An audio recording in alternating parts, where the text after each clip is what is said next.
aujourd'hui pour un nouvel épisode SH Sphère qui encourage et qui célèbre les femmes à avoir une influence dans les sphères de leur vie. Aujourd'hui, je voudrais parler des saisons. Oui, les saisons. Tu es dans une saison actuellement.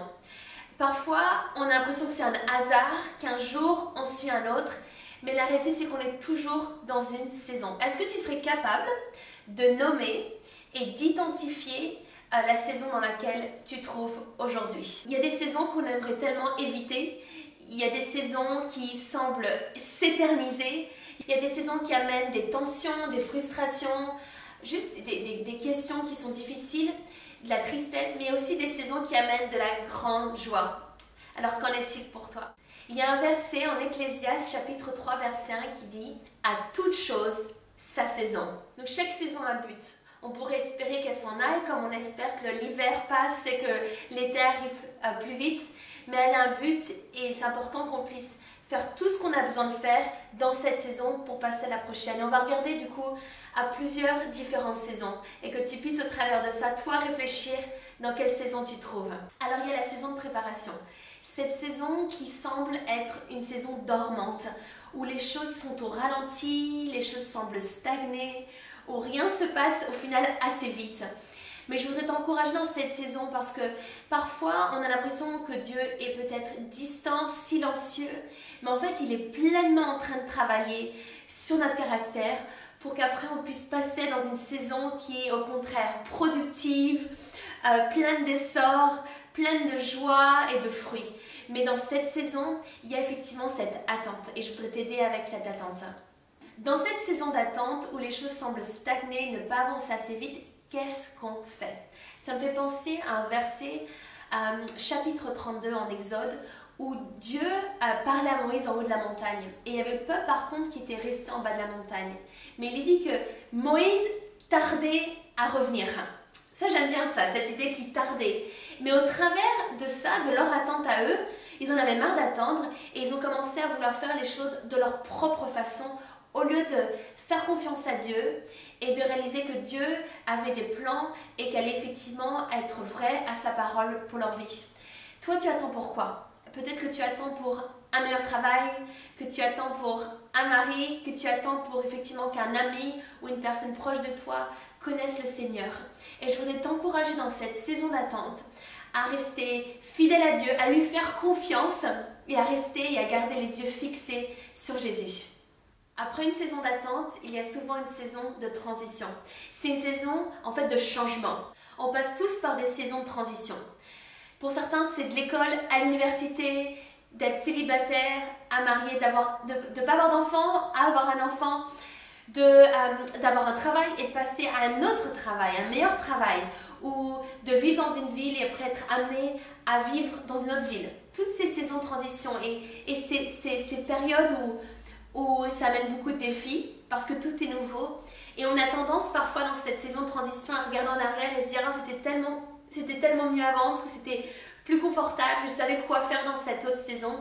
Mais je voudrais t'encourager dans cette saison de transition à l'accepter, faire face aux nouvelles responsabilités et aussi à faire de la place pour plus dans ton cœur. À présent, la saison de croissance. Qu'est-ce qu'on aime ces saisons de croissance? C'est là où il y a du progrès. Les choses avancent, les choses explosent. Dans une entreprise, c'est là où il y a des nouveaux clients. C'est là aussi où effectivement les choses progressent. On semble avoir, on a une vision aiguisée. On sait, on a des directives claires. Il y a plein de choses qui semblent arriver dans notre vie pour lesquelles on avait semé. Il y a cette récolte, il y a cette abondance. C'est tellement bien cette saison de croissance. Donc dans cette saison de croissance, je voudrais t'encourager à garder les essentiels. Ces choses qui t'ont conduite là où tu es aujourd'hui. Et donc ces choses basiques, c'est se nourrir physiquement mais aussi spirituellement. Donc c'est au travers de la prière, passer du temps à lire sa Bible, à méditer sur la parole de Dieu. C'est ces essentiels, c'est ces choses au final qui t'ont conduite là où tu es aujourd'hui. C'est cette récolte, mais tu sais dans toute récolte, c'est parce que tu as semé quelque chose auparavant. Donc continue à semer les bonnes choses dans ta vie, les choses qui vont te garder près du cœur de Dieu, proche de Dieu, écouter sa voix et je t'encourage avec ça dans cette saison de croissance.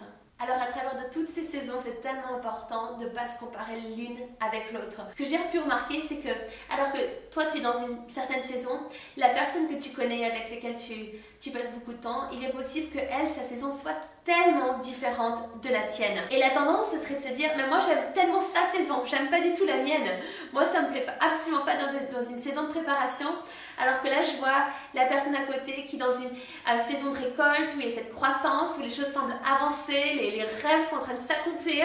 C'est merveilleux, elle avait été dans beaucoup d'attentes et aujourd'hui, elle s'approche à se marier, ou ça y est, elle a son deuxième enfant. Enfin, voilà, toutes ces saisons où on pourrait regarder, se projeter, se dire, moi j'ai envie de cette saison. Et je voudrais t'encourager, toi, dans la saison dans laquelle tu es, d'être fidèle, faire confiance à Dieu et réaliser qu'il y a une nouvelle saison qui arrive pour toi. Alors qu'on arrive à la fin de cet épisode et qu'on a regardé les différentes saisons et surtout l'importance de toutes les saisons, laisse-moi te poser quelques questions. Tu te trouves dans quelle saison actuellement? Est-ce que tu es capable de pouvoir l'identifier, verbaliser, pour du coup en déterminer les différentes choses que tu dois faire ou peut-être améliorer? Est-ce qu'il y a peut-être des saisons que tu sous-estimes ou tu dévalorises leur importance?